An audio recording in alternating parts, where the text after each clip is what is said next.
You're going to download a zip file from Google Classroom that'll have all these files in it.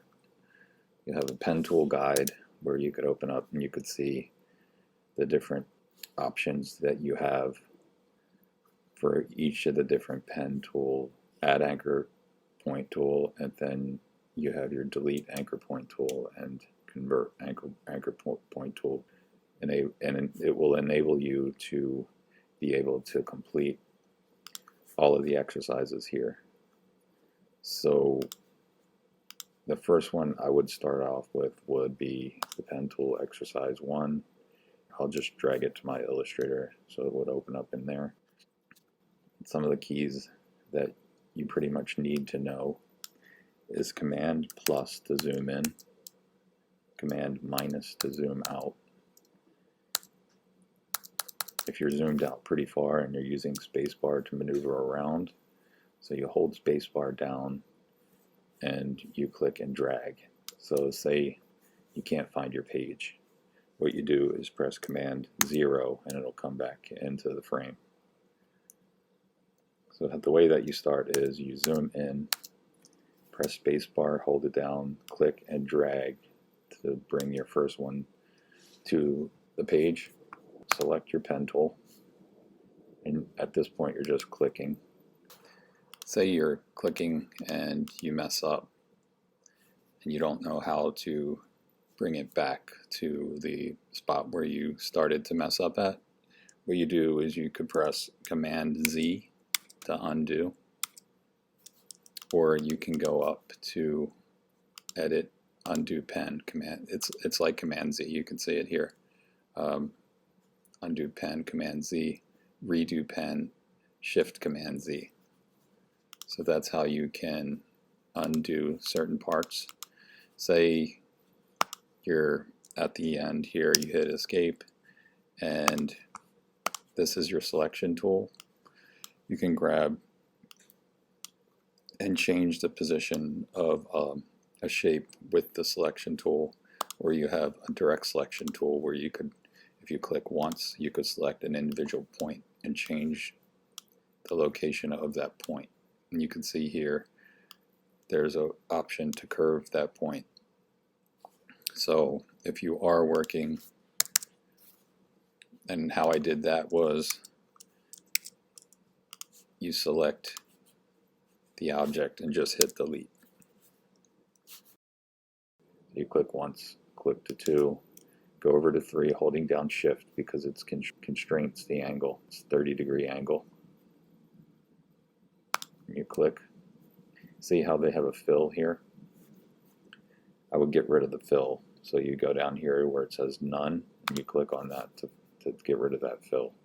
Go over to 4, go over to 5, pressing down on the Shift when you're going for straight lines.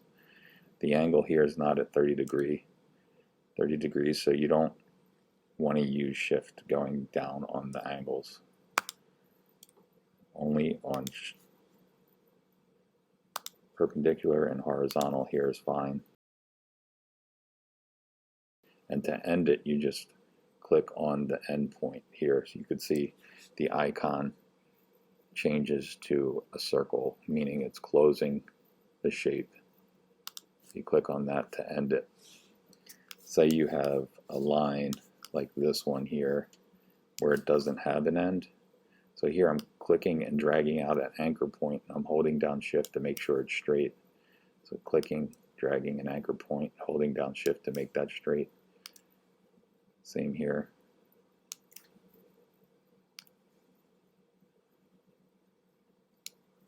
I'm looking at the gray line when I'm doing this just to make sure it's on that gray line. I'm using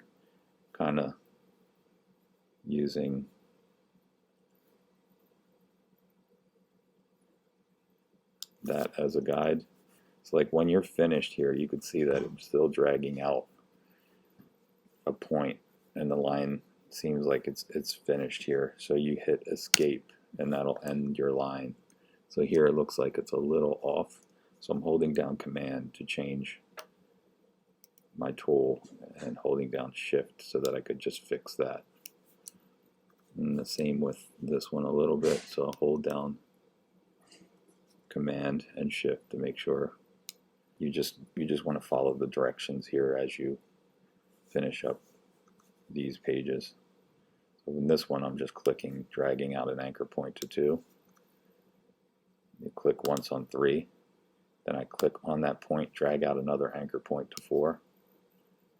Click once on 5, drag out an anchor point to 6.